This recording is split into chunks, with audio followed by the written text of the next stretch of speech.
Just let me know when you're ready. Have you ever wondered what it's like to play an ITF Masters event? Well, my name's Seb Jackson, and I'm going to show you.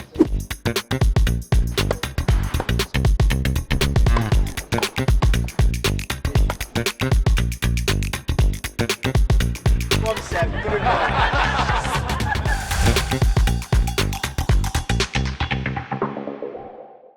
So, first things first, breakfast time.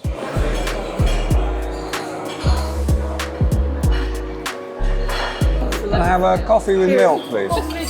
Yeah. With Masters Tennis, you can play in the year you turn a particular age, and I started playing at 34. So in those days, they didn't have the 30 and over category, so I just got into it really as soon as I could. At that stage, I was employed, I was working in a law firm, I was about to start a family, so there was some juggling to be done. And I guess, if I'm honest, some of the career decisions I've made have reflected how much Masters tennis is a priority for me. Now my children have left home, could play every week of the year, I think.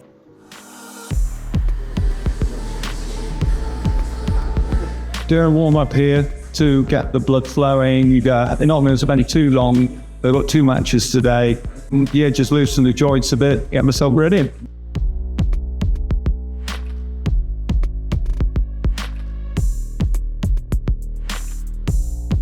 I was diagnosed with cancer for the first time around 8 years ago, and I remember I had a Hodgkin's lymphoma, which the prognosis is good, which was the positive side, but the treatment was brutal. Constantly asking my consultants, how much exercise can I do?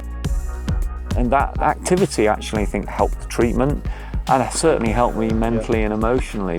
But I think some of the lessons you learn through tennis have also helped me cope with those more difficult, challenging things.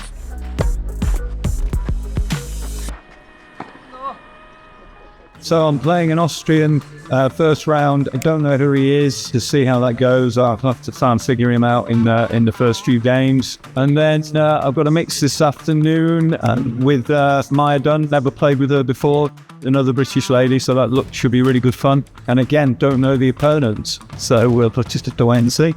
Yeah.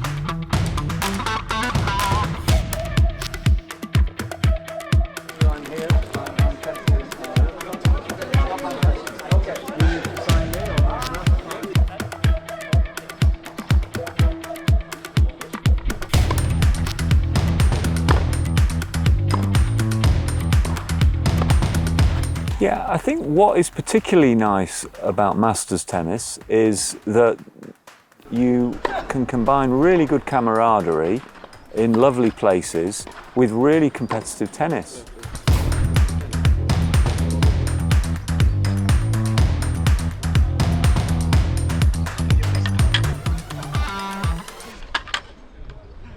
So I wish I hadn't made this goal, but when I was in the 35s, I realized that there were lots of happy older people.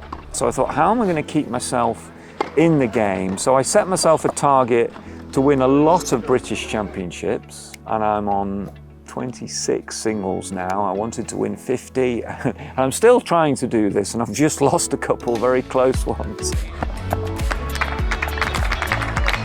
Give it 1 Seb, give it 1. So that will keep me playing, but I also want to win the singles world championships. I've won the mixed, I've won the doubles, and it's a real challenge to keep trying to improve. So one of the ways I try and cope with the ups and downs of it is always seeing it as a journey of improvement. Even though I might be physically declining a little bit, I still feel I can add skills and learn a few things here and there.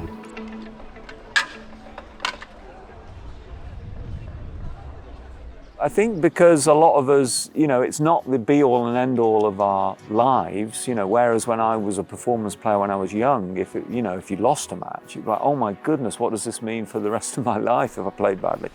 And I realized that the first tournament I played, I was very disappointed to lose in the semi-final of the first ever British champs I played. And within about 5 steps of coming off the court, I was already thinking about, my family, my work, and all these other things. So I realized that I was able to sort of combine the two in a much more enjoyable way.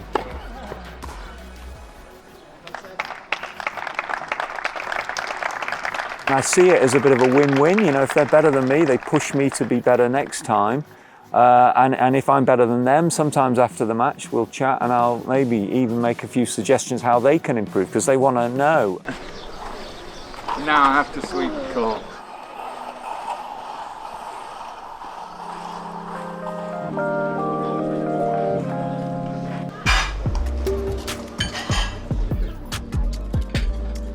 There's a social aspect to playing tennis, and there's a connection you end up feeling, and that can be locally and internationally.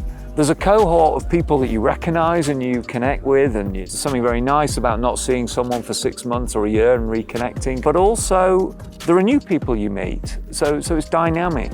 Yeah, that's what I do.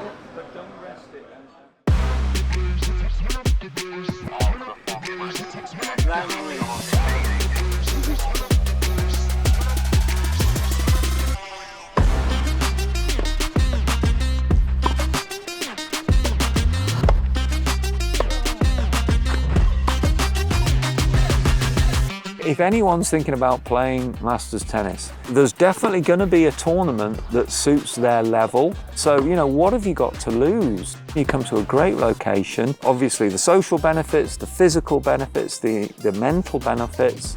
Give it a go.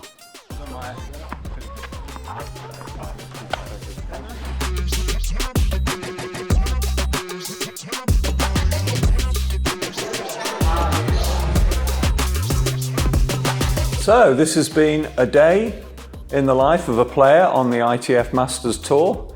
If you like what you've seen, why not give it a go? And I'll look forward to seeing you at a Masters event soon. Good night.